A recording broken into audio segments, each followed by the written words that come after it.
and Nick Roth is doing our camera tonight because we are live on YouTube. I see that light shining right now. Wave to the camera. You know, yeah, it's so bad though. The camera captures us after we eat because the camera's supposed to add 10 pounds. Yeah, and you know what? The food is always good here. Yeah, absolutely. So that definitely has to be considered. Well, we're here for the final week of the regular season. Friday night, everybody's going to wrap up, and then we'll find out who's in and who's not. But the fun part about our job is there's conjecture right now. We can speculate. Because that's what we're paid to do. That's right. That's what it is. Yeah, some of us get paid. But no, I understand. Yeah, no, but no, you're correct. It'll be an exciting week 10 for sure around the area. All right, well, let's hit it hard with what we see. Of course, when we look at it from Fremont Ross' point of view, I feel for Chad Burns, who's the athletics director at Fremont Ross High School, and they have to schedule somebody, and they have Toledo Waite. They win 71-8. And, you feel for those kids. They're giving an effort out there. I guess the one good thing for Ross in terms of being able to win so much, I mean, they had 2 special teams touchdowns. Actually, a third one caused by the blocked that was the safety. Right. So, but the Luke Durbin gets his second block punt of the year in the end zone. And then 2 special teams touchdowns, 1 kickoff, 1 punt from Owen Shanahan. Yeah. And, the guys looked like they were in very good shape. And I don't think Wade ever got past the 50-yard line. If they did, it wasn't much. Yeah. The exciting thing about that is, like you said, is, instead of us being the whipping boy, we did the whipping. And Chad made mention of that in the not just the after the game. And said, every once in a while, you got to have a game like this. Yeah. Unfortunately, obviously for Toledo Waite, but everything went Fremont's way. The nice thing is everybody got to play. Whoever made the trip hit the field. So that's always a plus, especially when you have some of your seniors that aren't starters or maybe even not even second team for that matter, and you had JV and freshmen. You got to insert some of them. So Fremont Ross does have a future. The 8th grade did very, very well this year, and so did the freshmen. So looking in the horizon looks good. And, of course, we've also got a couple freshmen that are starting for Fremont. Sure. Coming off Mason the bench. England. So he's been very, very good in that regard. So it'll be interesting to see what the future holds. Like you said, good old Week 10, a little bit of anything and everything could possibly happen. Is Jackson Mackey, not that I have the roster in front of me, is he a freshman? He's a freshman. Okay. Yes. Yeah, yes. And so that's good as well. So we were able to count for that. So win, and then now they go up against Bowling Green, and that will be the game on our airways right here on Eagle 99, 6:30 with the UIS Insurance and Investments pregame show, 7 o'clock kickoff from Don Paul Stadium on Friday nights. And Bowling Green averages 7.6 yards a carry coming into last week's game when they battled Napoleon. However, they run the ball a lot, but it looked like they were running like a wishbone or something like that to kind of 2-3 back sets. Yeah. And they don't pass the ball much. Yeah, and it's something interesting. And filling in tonight for Chad Long is Coach Slick, Jalen Slick, Slick, who's the offensive coordinator. So we'll have to touch base with him and see what he has for a scouting report for Bowling Green. But the stuff that I've seen through the huddle is very, very, very little passing. Yeah. And they use a passing attack off the formations. Sure. And in watching some tape when they did play Napoleon is they got 8, 9, 10 guys in the box. Sylvania's Southview did. So it'd be kind of curious to see how Fremont adapts to basically like a 95% run football team. It's like they're Gibsonburg. Yeah, exactly. Like that's a good point. Just like Gibsonburg, but I think Bowling Green lost their quarterback earlier in the year. Okay. If memory serves me right. So I was supposed to talk with our coach one. today, So but we'll it's actually been postponed to tomorrow. So understand. I will know all about that once it's all said and done. All right. And then, of course, volleyball's taking center stage tonight Yes, for it is. Fremont Ross. Yes, it is. And last reported from Brad Moore, I did text Coach Cahill, John Cahill, that is. His wife is obviously coaching the girls' game. And just to give an update, Fremont Ross did win the first set 25-20 and did win the second set 25-22 against Tiffin Columbian. So one more. Tiffin Columbian won the SBC this year. Yeah, I did read that. So that's kind of interesting in itself. But obviously, if we get another update, they're playing for a sectional championship. So it'll be interesting to see if we can pull this off. And then maybe even Friday night, I put a little bleep in the athletic director's memo and said, hey, you know what? These girls should have something said, whether it's the end of the first quarter, the second quarter, at halftime, Sure, about their absolutely. accomplishments. So it's a job well done by the Little Giants, the Lady Little Giants volleyball team. Yeah, absolutely. So we certainly tip our caps to them, though you can tip it literally. I can't. Literally. Yeah. Right. I don't have a cap on. I did do. one in my high school years. I did that. So, Right. And, you know, so we look at the prognostications for coming up for the playoffs. It looks like Ross will be, if they win on Friday, it look like they'll be an 11th seed. Drew Pasteur has a lot of these out. I know there's another website out there that has it, and let's just be frank, these guys have way too much time on their hands, but it does give us feed for fodder. Yeah, it does. They are prognosticated for Olmsted Falls. Clay, which is one spot behind in the projections, they're supposed to play North Ridgeville. So it looks like we're going towards the Cleveland area regardless. And Southview in Division II, they could have potentially 2 home games as a number 4 seed. Yeah, especially, I mean, even though Napoleon's a smaller school, there's a lot of points there. So, and Napoleon's had an outstanding year, and they're playing for the Cardinal Division title. Your guess between Napoleon and Southview, who do you think wins? Boy, like I think I asked you, I said, well, Southview at home? Yeah, Southview's at home. And if the weather is anything to do with being just a little bit rainy, I like the running game. I really do as Southview. And they did a good job in handling us even in the running game.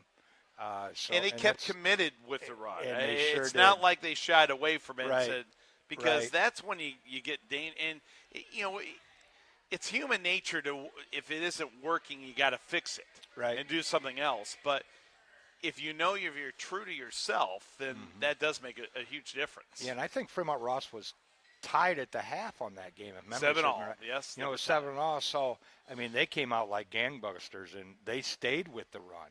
Like you said, they had a game plan. They stayed with it.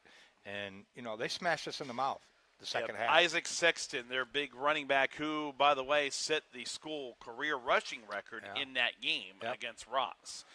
Some of the other projections, and we do have Josh Waring scheduled to be with us at St. Joe to begin the show tonight. If we see him, we'll certainly get him on. Division III, Clyde against Rocky River, 4-13 matchup. Now, Columbian is a 3rd seed against Revere, the 14, but you know, this is the hard part. If you keep winning, eventually you're going to see Central Catholic down the line. That is very true. That's a tough one. Yeah, I know. And Sandusky has a favorable matchup, even though they'll be on the road. This projection has them at Buckeye in the 10-7 matchup.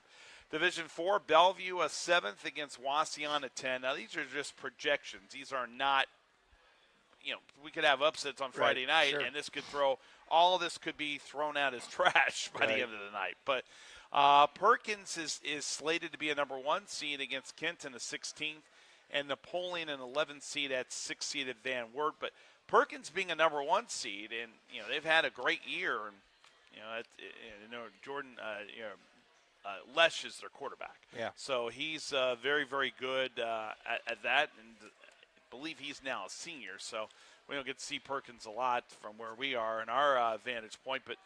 You know, everybody had them at the beginning of the season. Now they're 1 away from an undefeated regular season. Yeah, Perkins has got a good team. I mean, you last week when I think they interviewed Coach Carter, I think that was last week. Yeah, Yep. Cullen did, And he came out and said right away, he said, they've got a really, really good football team. And you know, I did listen to the interview with Cullen, and after that, I'm thinking he had the same thing you did. I said, well, you know, we'll see. I mean, it's nice to see somebody close and around in the area being so rated up so high in the state also, so that's a good way to say.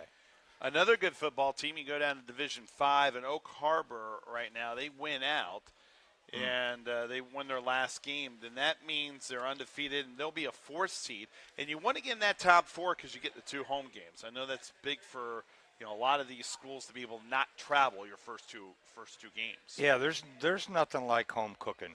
And if any of the teams in the area have a chance to play one game, you know, two's actually obviously a bonus. You still got to win the first one, but yeah, that's an added bonus. And when you don't have to travel, I mean, that's awesome. And like I said, nothing beats home cooking, that's for sure. Seneca East slated to go against Ottawa Hills as we continue sliding down divisions. Couple of other notes. We have Gibsonburg is in trouble, and they know that. Coach Wyatt said that, but he also said that in every other division, they would have qualified for the playoffs by now. It's amazing. But because of Division 7 and there's more Yep. teams in Division 7 than other divisions, that may push them on the outside looking in. Right. And, you know, not just that, and I don't know if you skipped the division, but I probably Lakota, skipped yeah, 6. Maybe, yeah. You know, with Margaretta in the area, and also Lakota. Yes. You know, you've got Lakota in there who's in the 15th spot, and I'm not so sure win. Yeah, they had the win against HCC last week. Yeah, so you've got Lakota playing. Let's see who are they got. They've got tonight's guest. Matter of fact, they play Woodmore. Oh, wow. So that'll be interesting to get the thoughts on the Woodmore coach on the Lakota Raiders. And we're going to have Curtis Schley and his players coming up in just a few moments. Want to remind you about Frickers, and they have $7.99 steak night tonight, which is always good. You can attest to that, eating their steak. And then, of course, throughout the week, the chicken chunks. You had the wings on Monday and Tuesday. One's boneless wing night. I think that's on Monday, and then Tuesday, regular traditional rings. And then Thursday is chicken chunks. And plus, they have all the games here. And I don't know if they had they may have had the preemptive problem like everything else, but shame on the NFL for taking off that Browns game in the final 126. Yeah. I mean, I don't care what the rules are. You know, everybody's breaking rules nowadays, so why That's don't they true. break their own rules? Yeah, that's true. And congratulations. I don't say this much about the Browns, but their defense is they're studs. Yeah, they are. They are very good. Very good. And we'll see. But the big question will be, when is Deshaun Watson going to feel like playing again? Maybe never. Well, he's going to take the money and run. Yeah. You know, and there's quite an investment there that Cleveland's made in him. Oh, yeah, and, quite an investment. And you see it, I can't remember the quarterback's name. Walker? Walker. Yep. That very little professional experience, but been around for a few years. Yep. And did well. I mean, for what you had in the defense, you know, he did well. And he came back. I mean, he threw the interception, but he leads 2 field goal drives down the field.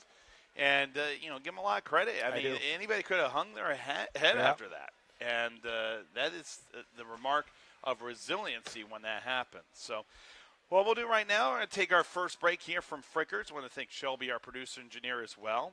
She is part of Shelby's part of the team, so want to make sure that we have all that. But you know, along with Nick Roth, who's running our camera tonight, Scott Logan, myself, Tim Bolware, and our lineup: Curtis Schley of Woodmore coming up next. Players will then follow about 7:30.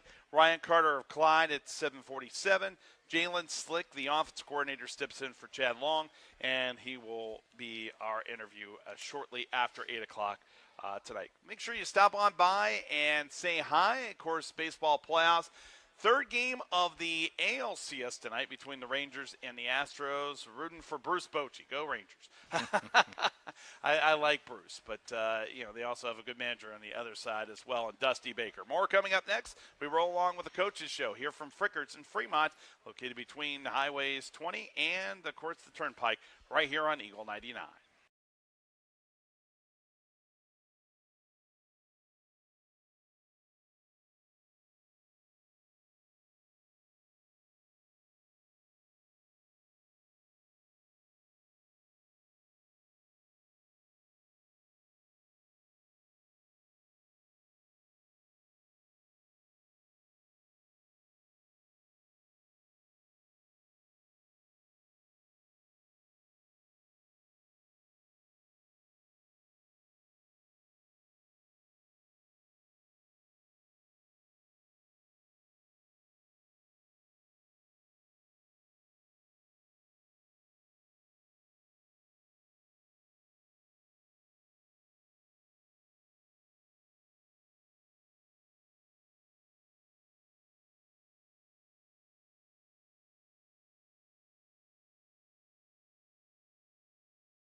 We have Scott Logan, myself, Tim Bolware, and Coach. Your final game of the season comes up on Saturday against Gibsonburg, and Gibsonburg's still fighting for a playoff spot now. Admittedly, they think that they're going to be probably on the outside at the end, but I know that there's still motivation for them to try to wrap up with a win. But for you, you look at it. How do you size up this game? They're very good. I mean, they are very good at, the wing tee. Coach has done a great job of installing that. And you can see how they have progressed through the year, especially with their young guys. They're a very young team. And the way they run it and, their forms and everything are getting much better. And, they had a little setback last week, but they're still very, very solid football team. Well, and for you, and you look at where you are at the beginning of the year, I know that we talk about not looking necessarily at the results, but where you were at the beginning of the year to the end of the year, where do you think that your team made the greatest improvement? I think physical conditioning. Just today I noticed, with the things that we do, a lot of the kids have lost quite, the ones that needed to lose weight, lost weight, and we're able to do things. What's their secret? I probably the weight room at 5 a.m. in the morning. Well, or we can set up something and we can talk afterwards. No, it's we do. I may not make that a meeting, Coach. I'm sorry. We do a lot of what we call stations, where one set of kids, like receivers, will run around the field, while the other ones do push-ups or sit-ups or bear crawl, something of that nature. And the forms of the push-ups have gotten a lot better. And they all can, do it the whole entire time instead of falling underneath. So, yeah, and especially even the younger guys that have never played football, I can just see, you can see their bodies developing. Yeah, you really can. And, they're, like I said, their physical attributes are starting to show and getting much stronger, which is a great sign. You brought this up. You said, "Hey, it's Sure. okay to talk about." So let's talk about a change for the program coming Yes. up next year, going to 8-man. It's something that we didn't take lightly. I mean, it was, there's a lot of input from a lot of different places. alumni, booster club, and everybody was on board. Everybody. I mean, there was not really a negative sentiment out there, and so we look, forward to that challenge. I mean, it's still football. I mean, Right. and if you look at the numbers of the schools, look at their enrollments, we match up perfectly with them. Yeah. Obviously St. Mary's did it years ago. That was one of our long rivals, and we'll get to rekindle that little bit of a. Are they going to 11 again, or are they going to stay at 8? As far as I know, they're staying at 8. Okay, but, because they went from winless yeah, last year to correct. 5 wins this Correct. year. They've got some talent over there. They really do. They've picked it up throughout the season. I've been following them, and maybe they will. Maybe they'll take our spot. But I would really like to renew that rivalry. We play for a golden football. If you win 3 games in a row, one of the teams, you get that ball, painted, and different, the scores of the games on it. So that, it's a nice, neat little thing. So and I'm sure you didn't hear this, but we are actually, Gibsonburg will not be our last game. We're actually traveling to the following week. We're going to Van Loo on Friday, next Friday. So that's another great opportunity that came up, because they will have played 9 games at the end of this week, and so will us, because we had the Calvary nice. game that we couldn't play. So yeah, it's a great opportunity, especially for our seniors, for our our program as a whole. To be a last 11-man game for the foreseeable future. Perhaps not forever. Right. And we're very excited about it, and we match up, in terms of matching up with numbers and Does the that skills count? they have. That's a great question. It counts on it has before, because we did the same thing a couple years ago with Woodmore. We played week 11. Neither one of us made the playoffs, and as far as I know, it counts. Okay. There'll be officials there, so. Yeah. Yeah. Well, at least the officials being there. Maybe it will be official. Yeah. A W is a W. That's the way I would So look yeah, there's at a it. lot of good things we're looking Sure. at. Yeah, we're very excited about for the future. So going back to, and I'm not trying to steer away from the other football, but Sure. with the 8-man, Mhm. rules are pretty much the same, are they not? Other than you can only have X amount of players on the team Correct. on the field at the time. You still have to have 5 men on the line of scrimmage, Right. three in the backfield. Basically, what happened? You're missing 2 linemen and a receiver. Okay. That's basically an easy way to look at it. The field is a little bit narrower.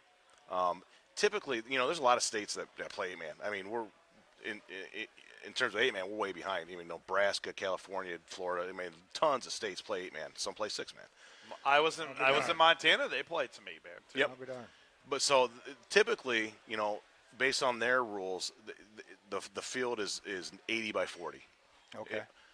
In our Northern 8, which we've applied to be part of, that conference, I noticed the fields are 100 yards long and they're 40 yards wide. So, I know St. Mary's will bring out a portable sideline, and just cut that field down a little bit. Okay.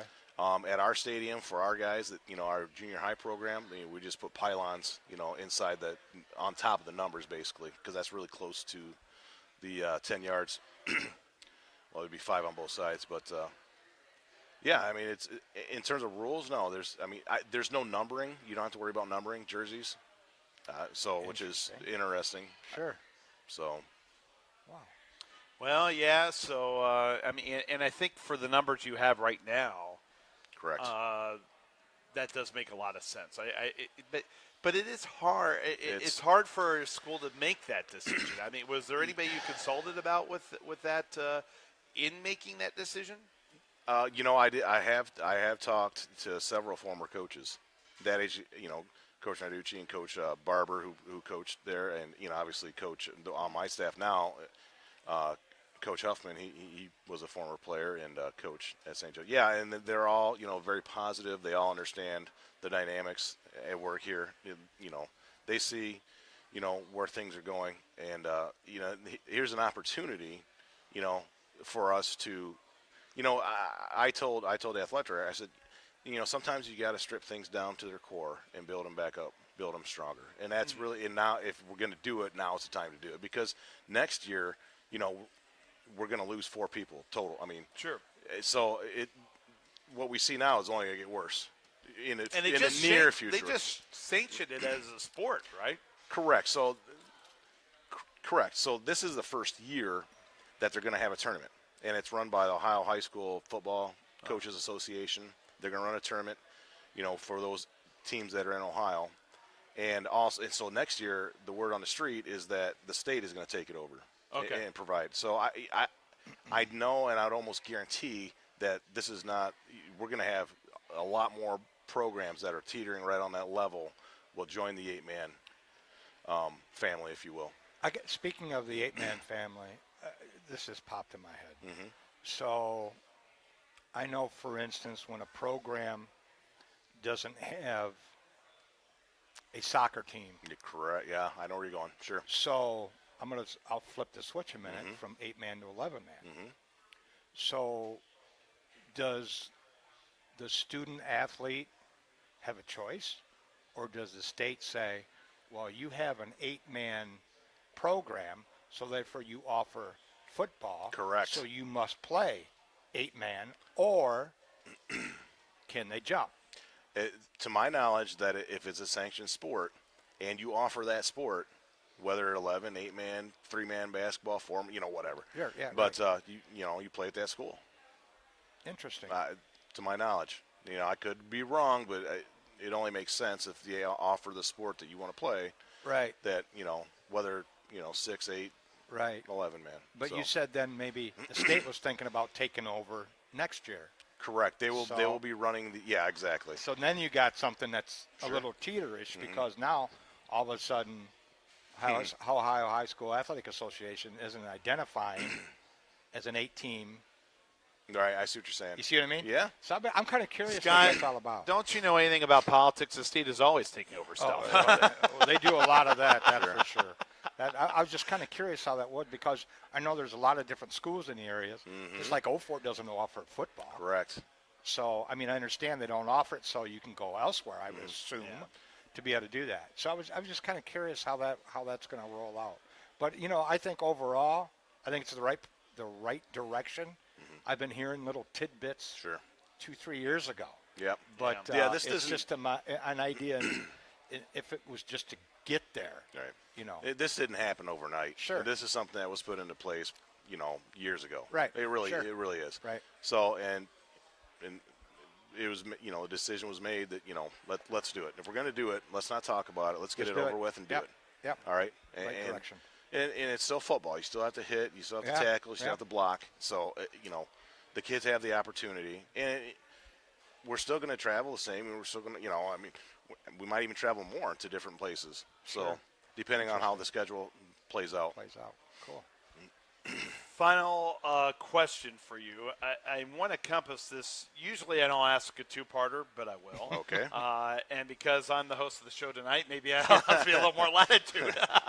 As we've interviewed Coach Josh Waring of SJCC, they go up against Gibsonburg on Saturday night. You can hear that game right here on Eagle 99. Jim Kittner and myself will be on the call. So the two things I want to know, what was your best moment of the year? And then take us a little bit into your seniors and just what they mean to you. If you just want to do it as a group or individual, that's okay. Well, I think the best part of our season is yet to come. Honestly, I know we got 2 more games, so I'll table that question. And the seniors, all right. So Nick Anderson, one of our captains, our quarterback, inside linebacker, has been a tremendous leader. In terms of asking kids, what you want in a player, he's exactly what you want. Integrity, leadership. Always positive. We've not had a negativity problem. As many things that could go wrong in the program in terms of, attitude, we don't have it. And it's because And it of could have been leadership. easy to do. Could have been real easy. Yeah, and that's what he brings to the table. Luke Danke as well. I've not seen a kid that he's a senior lineman for us, offensive, defensive line. His enthusiasm for the game and for the school is pretty much second to none. He works hard. He's done it as well as he can. He's done a great job for us. So, it's going to be hard to lose in those two. Then we have Eli Holman. He is he's a receiver and a safety corner, DB for us. A threat to catch the ball. We're going to miss his his athletic ability because he can run it and he can catch it. He does a great, good job in the defensive backfield as well. And then we have Jason Lindenberg. It's his first year back playing. He's a senior, and he's going to have his hands full this week because we've got a couple people out. So and he's been a pleasant surprise. He's working hard for us, and like I said, he's going to get some opportunities this week, especially the next 2 weeks. I really want to focus on the seniors and go from there. And I'm missing somebody, and I'm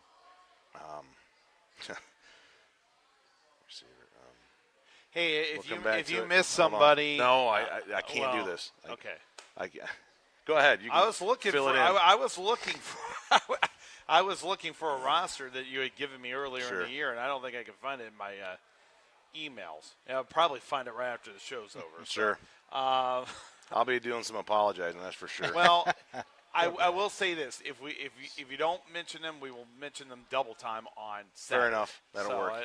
So that will make up for it. Well, Coach, we really do appreciate it. Thanks very much for joining us throughout the year, and it's one of those things we appreciate your forthrightness, but also talking about your kids the way you did in Sure. such a positive light. And I think that's been a great thing for the program, and we hope for bigger and better things to come. Well, I think they're on their way. I mean, like I said, there's a light at the end of the tunnel. It's just a long tunnel, and I think we got a great opportunity coming up here in the future and the rest of this season. And I appreciate you guys being, leading the questions and not asking some of the real sure. obvious questions yeah, and nobody wants to answer. It's great. We've had a good time. Well, so you're bigger and better things to come by becoming smaller, by 8-man, but Right. which is fine. And I know some people are going to see that, but I also think that with where you are, and there's nothing that says that 2-3 years from now you might not be in a different position. Agreed. I mean, I know the younger grades, the 5th and 6th grade, and we do have a tackle program for them. They're loaded, both classes, and we've got a ton of kids there. I saw that, and Yeah. there was like 15 or 20 Yep. kids on that team. Yep. Yeah, I did see that on Which is Facebook. great, and Yeah. that's what we need. And that's that's how you build. That's how you build. You got to keep those kids in the building. Number one, Yeah. and and just show them that football can be exciting. We can be a winning program, and make them want to be part of it. And that's That's what it's all about. my job never ends. I mean, it'd be the end of the season, but I'm as soon as it's over, we're getting right after it. Hey, So. if it worked for Gene Hackman and Hoosiers, it can work for you. You got it, There you go. All right, Josh Waring joining us from SJCC. Good luck on Saturday. gentlemen. Thank you. Thank you. All right. And we're going to continue along. We are a little behind schedule, but we'll make that up as we go along. We will have Coach Slay and his Woodmore Wildcats coming up next as we roll along here from Frickers. Reminder, it's $7.99 steak night, so make sure you come on out and watch the baseball action between the Rangers and the Astros. And, of course, they have nightly specials as well. Kids can eat free. You can ask your server for details. More coming up next. Scott Logan, myself, Tim Bolware, and you on the radio here on Eagle 99.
Logan Scott, breaking news. Breaking news.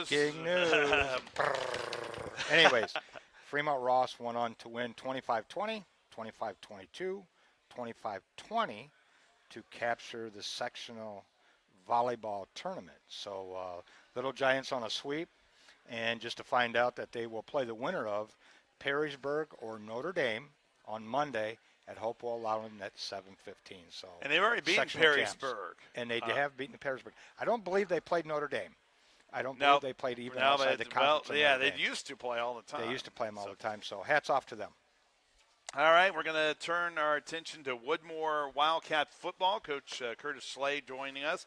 And we also have, he'll be on the mic here in just a second, Jack Caldwell, who is a running back and a senior at 6'1", 200 pounds. So, Coach, thanks for joining us, and do appreciate it. And so let's look at your season a little bit. Had a couple of wins during this season, 2-7 playoff possibilities. Does that exist for your team? Or is this one you're just finishing out for this Technically, we're not mathematically eliminated.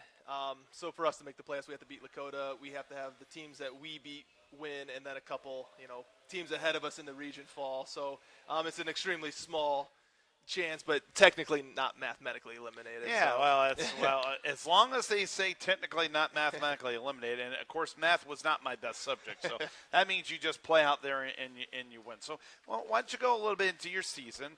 You started out with 2 losses, then had to win against Cardinal Stritch, who obviously was bringing back their program. Lost 3, and then had the SJCC win. Couple of tough losses back-to-back, but you played the 2 toughest teams in the SBC River Division, Calvert and Hopewell Loudon. So, how's it gone? Where have you seen the improvement for this year from the beginning to where you are now? So 2-7, that's not where we want to be sitting. We were really hoping, to get 4, 5, 6 wins this year. We had a couple games early on that we let get away. We lost to Montpelier, who's probably going to go 7-3, be a borderline playoff team. We lost to them 9-7, so with 2 points there, we had the ball late in the fourth quarter with a chance to win it, just couldn't get in the end zone. Then we lost to Willard. Went down 15-0 right off the bat with that one, but we fought back. Had a very good rushing game that game, and again we lose 35-30. We have the ball late in the game with a chance to score and just couldn't, got stuck on a 4th down. The Cardinal Stritch game, that was a great win for us. That was at home. We had a huge home crowd. We had a running clock on Cardinal Stritch, so that was a lot of fun to be part of. Then St. Joe, we beat St. Joe 41-0, I think it was.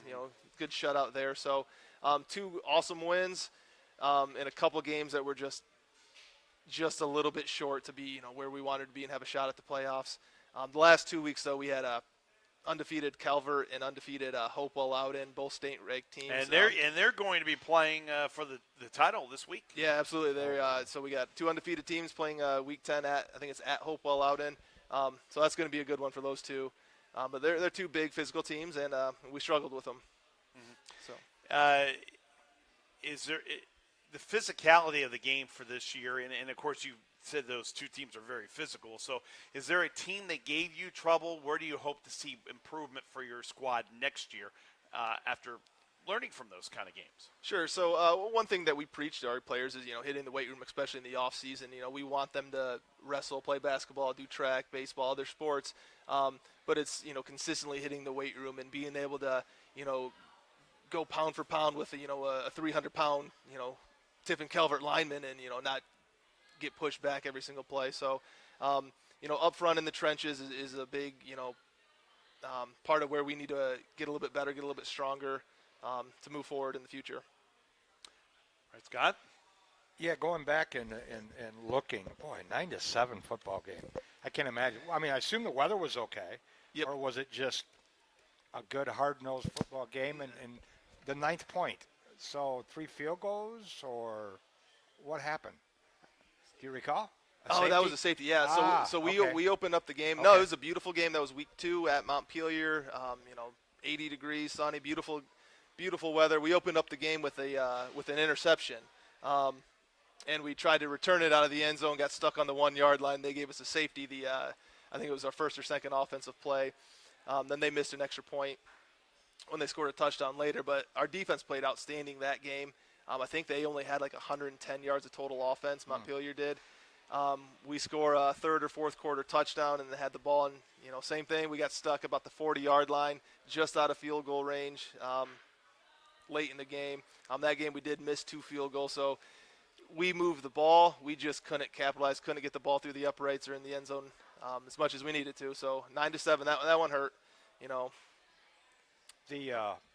Speaking of field goals, I see that you mentioned about field goals now, and Lakota's got a kicker. Oh yeah.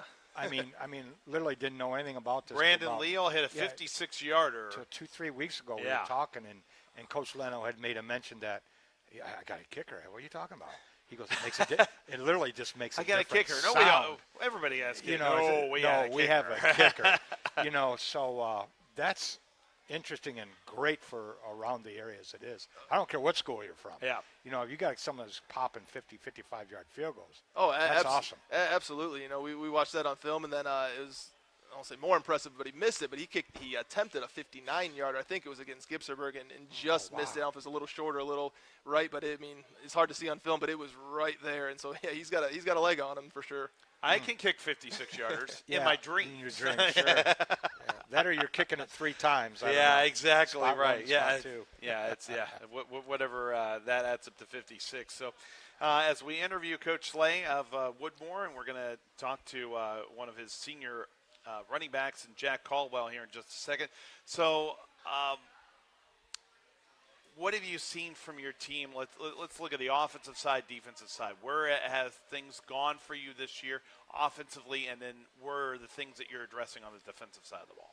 Yeah, so offensively, on our wins, we have very good. We have a very good power run game.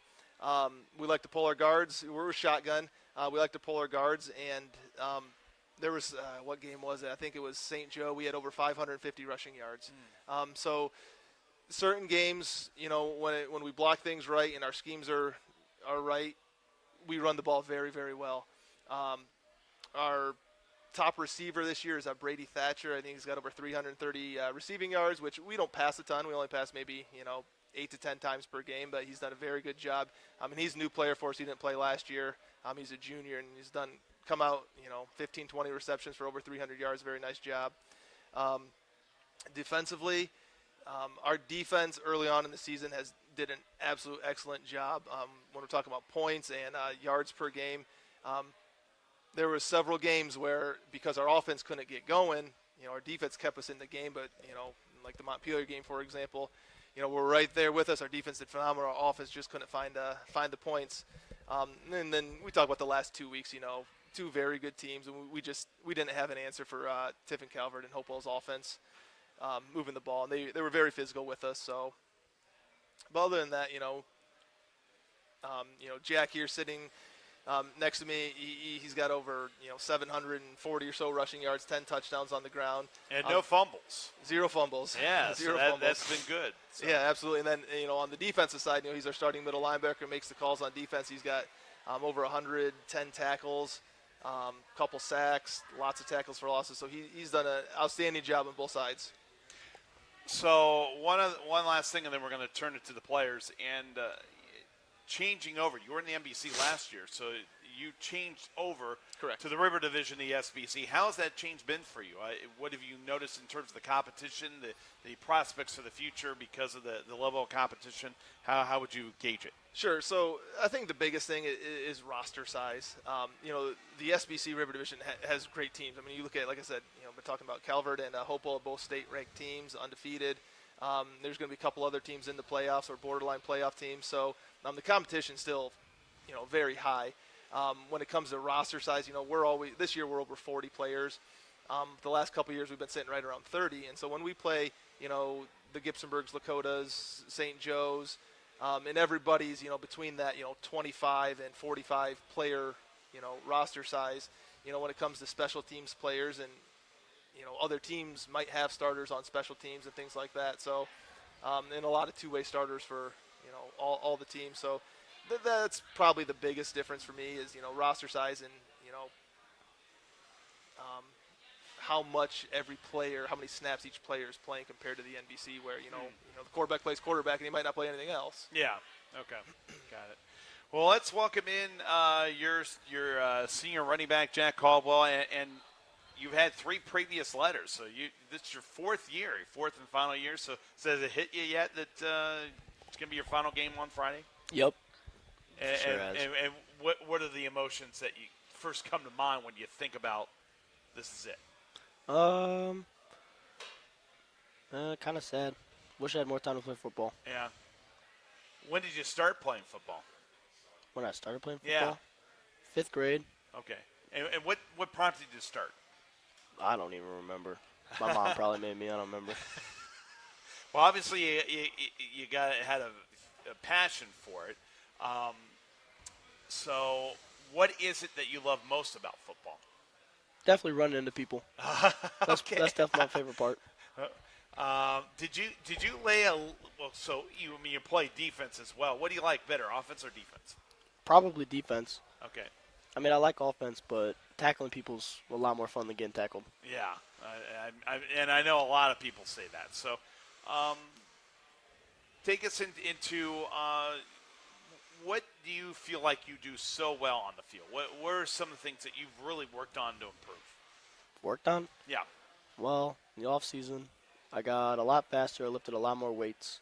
I think I put on like 25 pounds over the off season, and I dropped my 40 time by a bit. But probably just spend a lot of time watching film, and it makes it a lot easier to read deep offenses and know what they're going to do. When you break down film, what do you look for? What do I look for? Yeah. What are your keys? I watch what I would be the keys that our coach tells us to read, like guards, running back, play fakes, formations, and like their tendencies. And then I just watch it, spend a lot of time watching it in class, and then I pause it. I think what's going to happen before the play, and then I watch where I am, and then I watch those other positions. Talking with Jack Caldwell, who is a linebacker, also plays running back for Woodmore, here from Frickers on the Coaches Show. And where does that fine line come between kind of instinct versus actually, having to process everything in your mind? When does it become instinct for you, what you do on the field? I know that's a difficult question. Yeah, I don't really know. Yeah, you just had a puzzled look. Maybe that's too big. Yeah, of a little question. bit. I feel like a lot of it's just instinct. Yeah. Like you think before the play, and then you just go and do. Yeah, and you've probably done it so many times that it becomes repetition, I would imagine. Mm-hmm. So, what are some of your hobbies? Some of my hobbies? Yeah. Oh, man, I don't know. Going home and sleeping. I don't know. Is that a hobby? There's not that much time with school and stuff. Have you looked at colleges? A couple. Actually, just before I came in here, I was on the phone with the college about wrestling, Okay. but I don't know about college after high school. And wrestling. So, what is it that you love about wrestling? Just the fact that it's just you and another dude. Okay. And it's just one-on-one. That's it. It's a little bit. It's a little bit.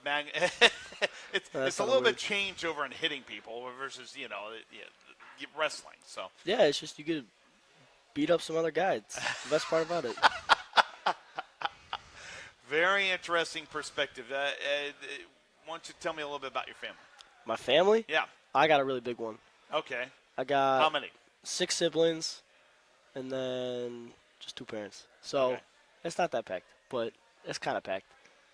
What is your favorite memory from your time at Woodmore? It could be either on football field, wrestling, or just in the classroom. I seriously can't pick one. I have no clue. Okay. I got a lot of memories. Some of them I probably shouldn't say, especially right now. But Yeah, it is radio. Yeah, they're listening. yeah, I know. I'm trying to think. What's a good one to say? Uh, Man, I don't know. Probably, honestly, a lot of memories that I just have here at Frickers because we Okay. usually come, like we went last night, every single week we have Frickers Tuesday. And Wow. the whole, like most of the team goes to Frickers and we eat wings. wow, there you go. There's a lot of good memories there. Well, I'm sure Frickers will know that their sponsorship is well worth it because of that. So, thank you very much, Jack Caldwell. We do appreciate it. Now I'm going to pass along the mic, and then we're going to welcome in our 2 other players here. And you're going to have to introduce yourselves because I didn't get your name ahead of time. Gotcha. So, what? I am Will Watson. I Okay. play center for the football team. Okay. And I'm Camden Nepper. I play D-line and backup O-line. okay. So let's look at it. Will, why don't you tell me a little bit about center and when you started on the line? Okay. I mean, last year I started playing center. I am obviously a pretty undersized center, but I try to do my best and get consistent snaps, try to get my blocks down, try to make sure that everybody else on the line is knowing what they're doing and putting in the effort that is needed to win. So you're like the captain of the offensive line, I would say. Yeah, Could sure. you do that? Let me get that mic a little bit closer to you, so Gotcha. we can hear everything that you're saying. So, Gotcha. when did you start football? I started playing football I want to say fourth grade. Fourth grade I started playing football and just kind of went through elementary school, went through middle school, and played high school and stopped. And what do you love most about it? Probably seeing the other guys grow and mature as players on and off the field. Seeing people get better, seeing people make mistakes and then learn from their mistakes. I love seeing that. Give me a good Coach Slay story.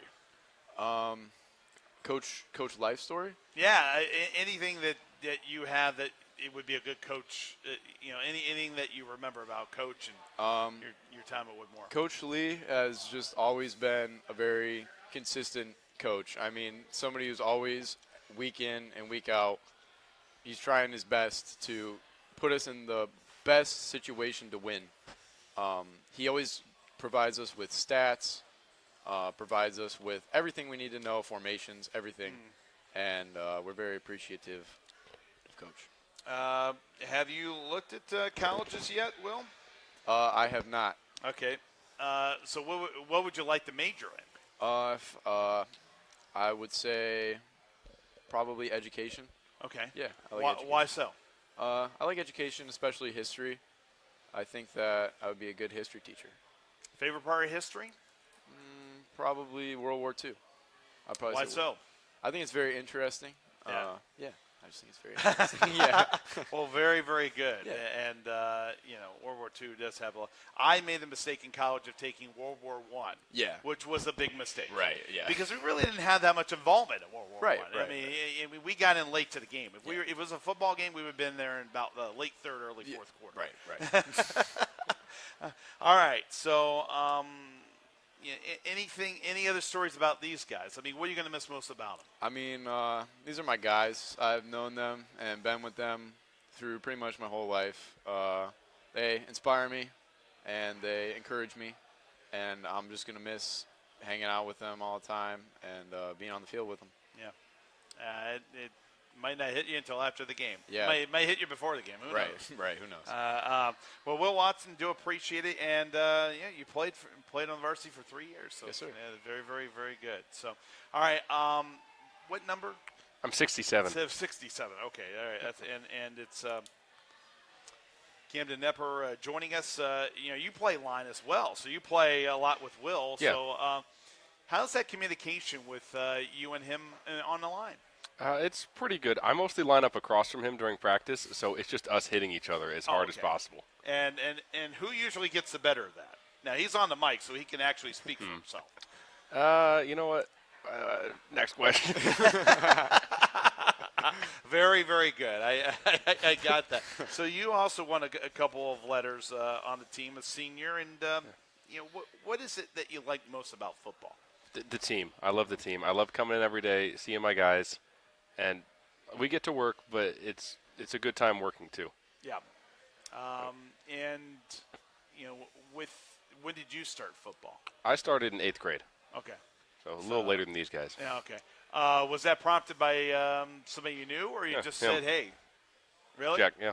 Oh, okay. He made me say, go up there, don't be a whatever. He dragged me up there that day. I signed up for football. Wow, that's great. And when did you start loving it?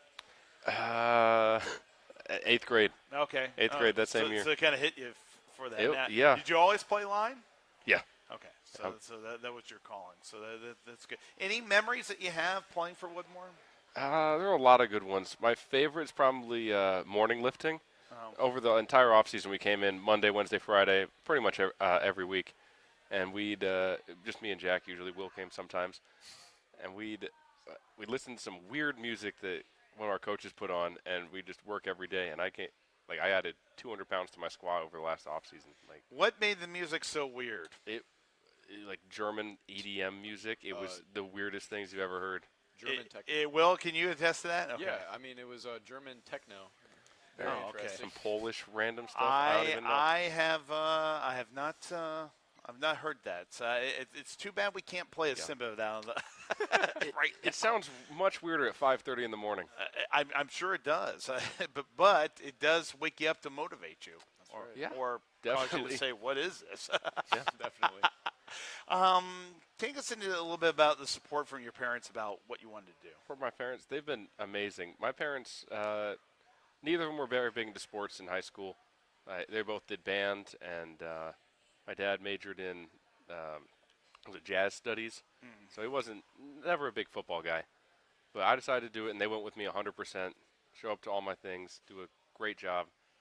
And this year, my mom has been doing amazing. She's been making me all these things and organizing all of our like senior events. Oh, It's been wow. really great. What's the thing that you're most looking forward to your senior year? Oh, honestly, it was this football season. Mm-hmm. It's been a great time.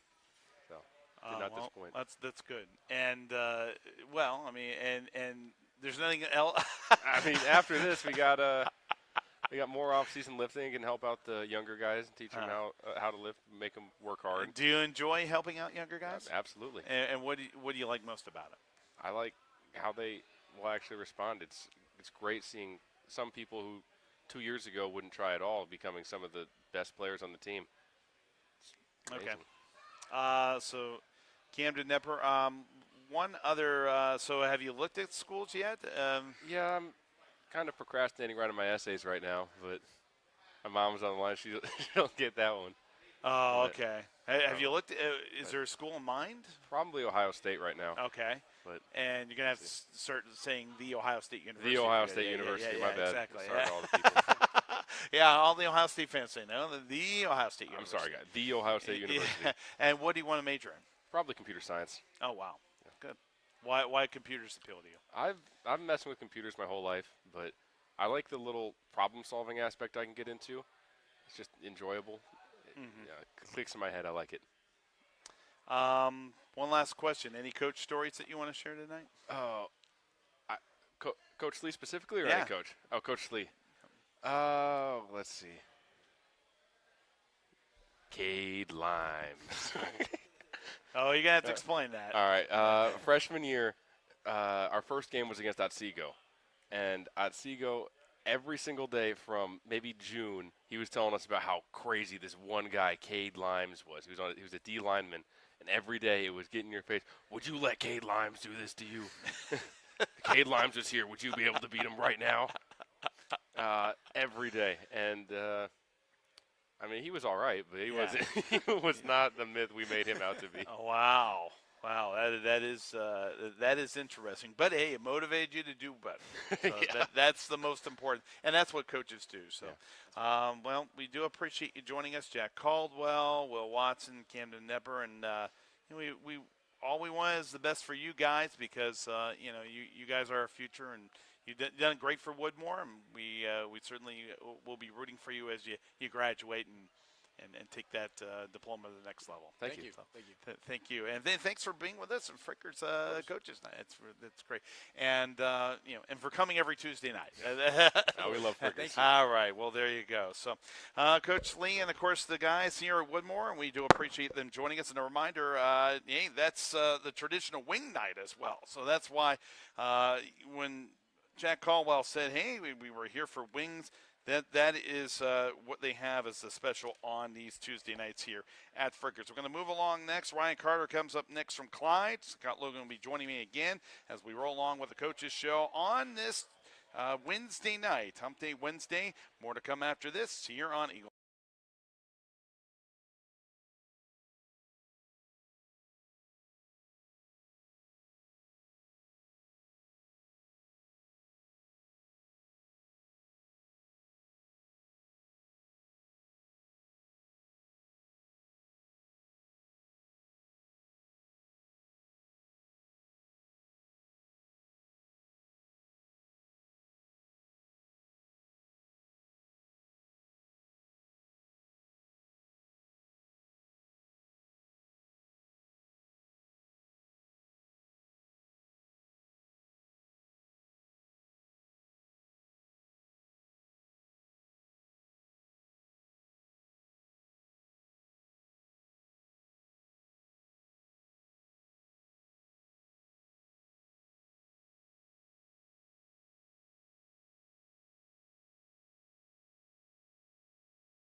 On Eagle 99, I'm Tim Bolware, joined by Scott Logan, Coach Ryan Carter of the Clyde Flyers, and they have their final regular season game against Norwalk coming up on Friday night. So, Coach, we'll talk a little bit about that. It's been tale of two seasons for you. You won 4 of your first 5, now lost 4 in a row. But how are the guys handling that? Well, it's been tough.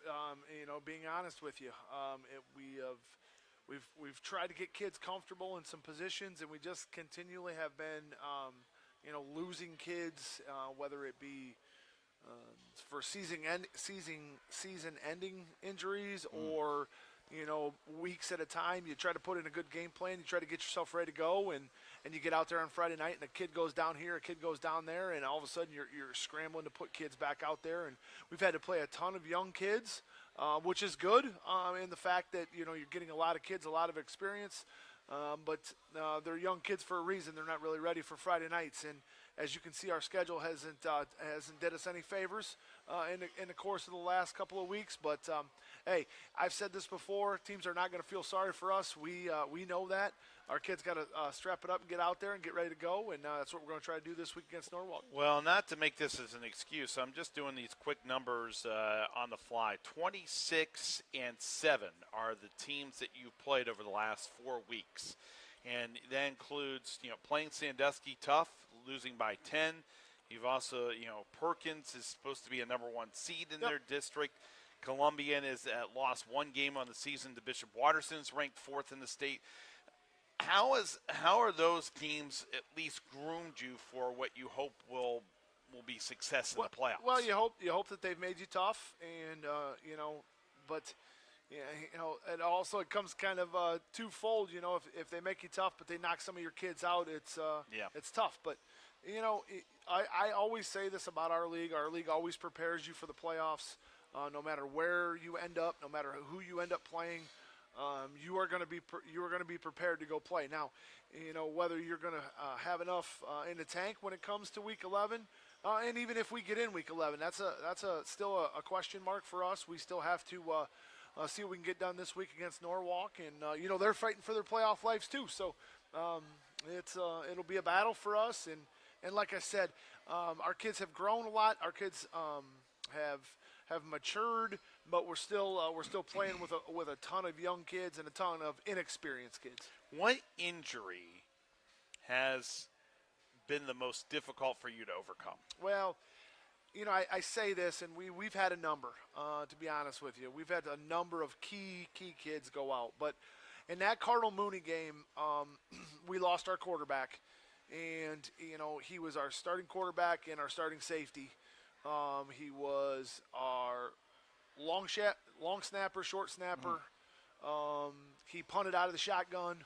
I mean, just like most teams in high school, your quarterback is your best player, your go-to guy, and he did a lot for us, to be honest with you. And losing him in that game, not only did I feel like we could have won that night against Cardinal Mooney, but obviously just that momentum going forward. Now, both kids that have came in and played quarterback for us since have did a great job. They have did everything we've asked them to do. But just moving those positions around have been tough. We had our backup quarterback, who is now our starter, is a kid that started on defense for us. So then we took him out of the defensive position because he was now our starting quarterback, and now we're playing kind of a 2-quarterback system, and they're both playing because we needed to get Drake back on the field defensively. So it's just been a domino effect, kind of all the way across. But we lost a very, very good sophomore 2 weeks ago on a kickoff, the opening kickoff of the game. It goes out of bounds. Their player runs out of bounds. Nobody even touches him, and he tears a knee just running down on kickoff. We lost a sophomore corner last week on a Thursday walkthrough practice, where he's just running to the sideline to cover a kid and breaks an ankle. I mean, just it's been that type of year for us. But like I said, we're going to battle. We're going to go out there and see what we can do against Norwalk this Friday night. With the success that you've had in the years past, and you made mention that nobody's going to feel sorry for you. Oh, no. And you're right. you're right on the end on that aspect. Obviously, you want the kids healthy and so forth, but on the sportsman side of it, you're looking at and you go, oh, what's wrong with Clyde? Oh, it's too bad. Sure. It's too bad. It's too Sure. bad. It's their turn. It's not now. It's our turn. Yep. And you hear it everywhere. Sure. I don't care if it's in Clyde, Fremont, Toledo. Yeah. It doesn't matter. And then sitting here and looking at your possibly your matchup, you could be anywhere from 11 seed to being out. Yeah. It just depends on how you do. And that's a very strong region. I mean, Central Catholic, Norton, Tiffin, Columbia, and obviously you played. You know, Rocky River's good. You got Mansfield Senior, who's traditionally year in, year out is very athletic Yep. and very quick, and so on. But in Defiance, and then you got Sandusky also. Yeah. You know, it just seems like in this area, not just Clyde, but overall, it's just been the injuries and so forth. And yes, Fremont did change and go to a different conference, but man, it's been tough. It has for everybody. And you know, you said it. You know, teams aren't going to feel sorry No. for us, and I think it's a little bit of the flip side. I think they look and they say, hey, you know what, Clyde has you know, been up for a long period Sure. of time, and we have a chance. I think teams are taking shots on us. Sure. To be honest with you. Yeah. You know, and that's okay. Sure. I mean, that's fine. We understand that. You know, let them get us while they can, because we're going to get kids back, and we're going to come back, and we're going to play some of those teams again. Sure. But you know, our kids believe in what we do. Our kids believe in our program. Our kids understand that it takes hard work, and you know, it has been tough. It's been a learning experience all the way across the board, from my staff to our entire school, to our entire community, to our kids. You know, it's been a learning experience. It's been tough to go out there every week and pick them up off the turf and say, hey, let's go. We got another week. Let's get after it. Let's see what we can do. And that's where we're at. So we're going to go after Norwalk with everything we got. Wherever we finish, whether we finish out or whether we finish 10, 11, 12, 13, whatever it is, if they give us a game in week 11, we're going to be super excited about that. We're going to seize the opportunity. We're going to go play somebody in their own. We're going to give it everything we have. Awesome.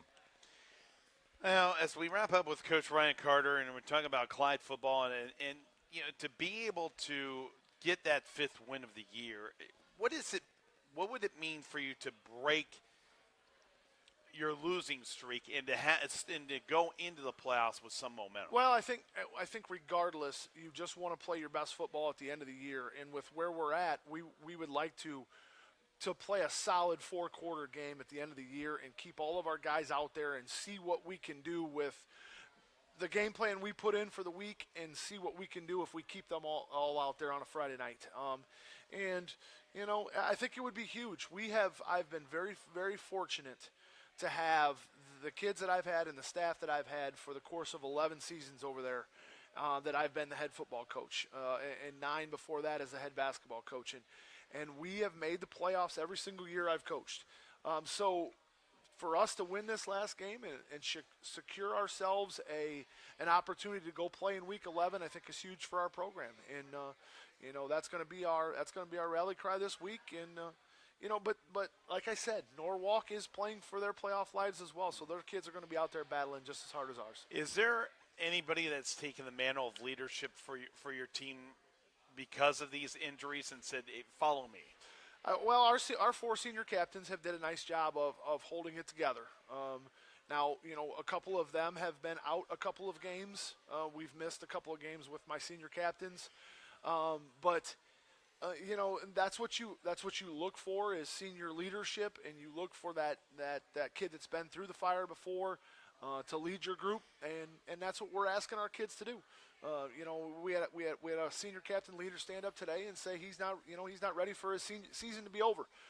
So you know, let's have a good Wednesday practice. Let's get after him on Thursday and go out and give us everything you have on Friday night. And that's what we expect. That's what has come to be tradition for us over there, and we expect nothing less. No matter what our record is, no matter what the score of the game is, I think our kids have did a good job of fighting. We've just missed a few pieces here and there, and it is what it is. But like I said, we're going to get after it on Friday night, see what we can do. Beyond the basics, you know, say kind of on the turnovers and not having many as many penalties and everything. And we know that. That's coach speak. What is it that you must do well against Norwalk to win? We got to tackle in space. We have not tackled well for about 3 or 4 weeks. Now, you're playing Perkins and Tiffin and Sandusky of the world. Those kids are pretty fast and elusive kids. But we have struggled tackling in space and finishing, getting teams off the field on third down, and then vice versa on offense. We need to continue drives on third down. We have been horrific on third down conversions. We need to get better at both sides, getting off the field, getting our offense more touches, and then the same thing offensively, continuing drives, keeping our defense off the field. Sounds elementary to me. Sounds like a good game plan, right? We do appreciate it, Coach. Thanks very much, Coach Ryan Carter. And, of course, going up against Norwalk, we wish you the best of luck on Friday night. Thanks, guys. Appreciate it. Coach. Take All care. right, thank you. And we roll along. We will cover Fremont Ross as they look to improve their playoff seeding coming up on Friday night. They will be hosting the Bowling Green Bobcats. That is really tough for me to say. Instead of I want to say Falcons, Falcons, and also having graduated from Ohio University, it's tough to have Bobcats and Bowling Green combined together. But they did it, and they hope to do it well on Friday night. Ross will try to stop them. We'll have that game right here on Eagle 99, so we'll come back with Coach Jalen Slick, the offensive coordinator, up next here from Frickers and the Coaches Show from Fremont on Eagle 99.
The pregame at 6:30, brought to you by UIS Insurance and Investments. 7 o'clock with a kickoff. And Coach, thanks for joining us. And it's interesting to see where you guys are now compared to where you were earlier in the season, where I think you were trying to learn an offensive identity. And the players were learning you as a new offensive coordinator. How do you think things are beginning to mesh as you head down the stretch here?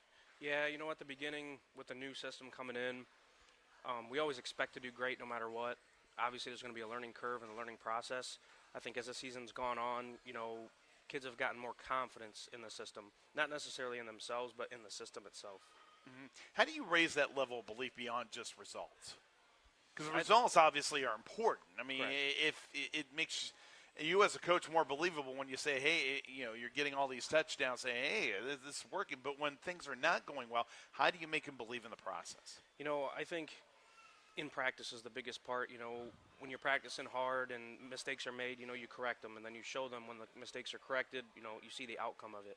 And we've had times during the season where you saw that. You saw the connection, you saw the confidence in what you're doing, you're supposed to do, and good things happen. So.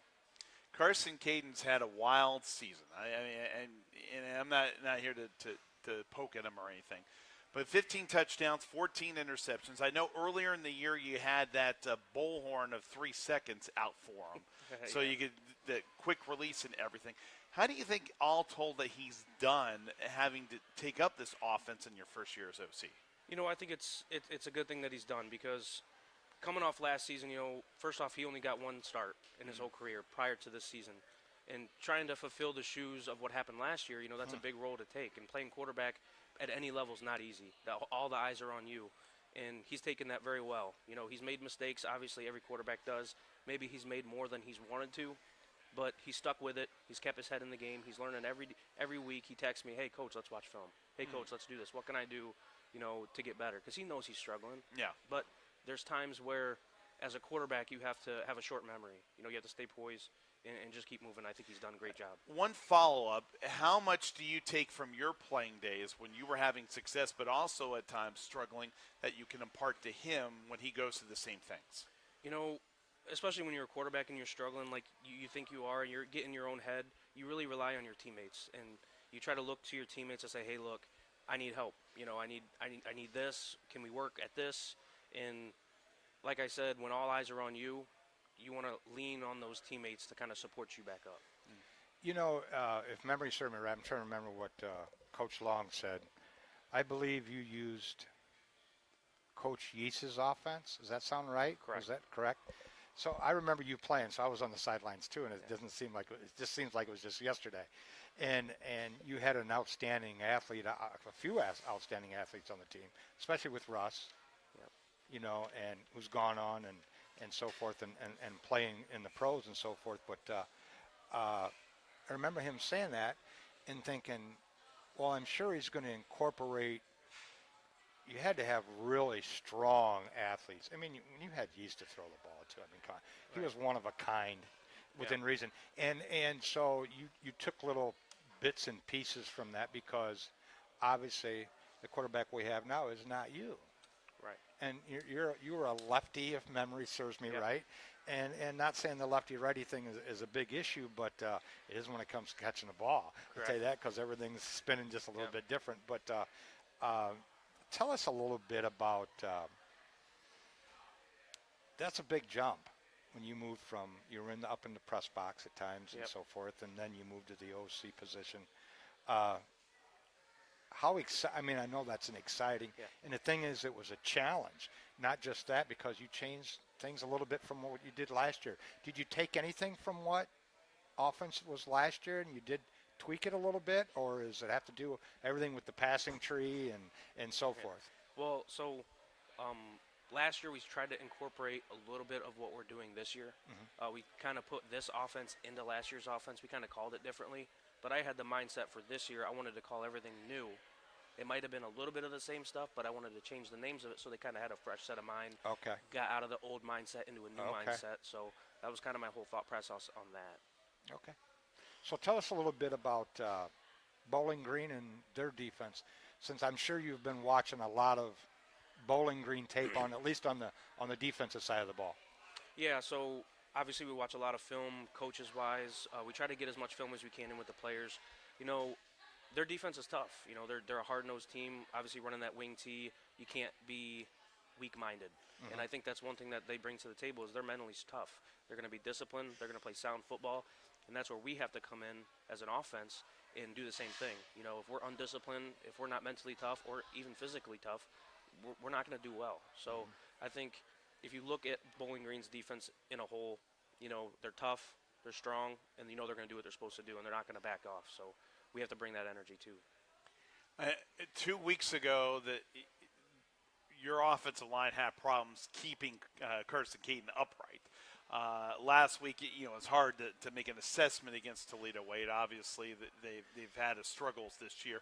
So, what is it this week that you must tweak in terms of the offensive line play to be able to have your quarterback, following through with his throws instead of being on the ground? Yeah, so obviously with offensive line play, generally I think the whole season they've done pretty well.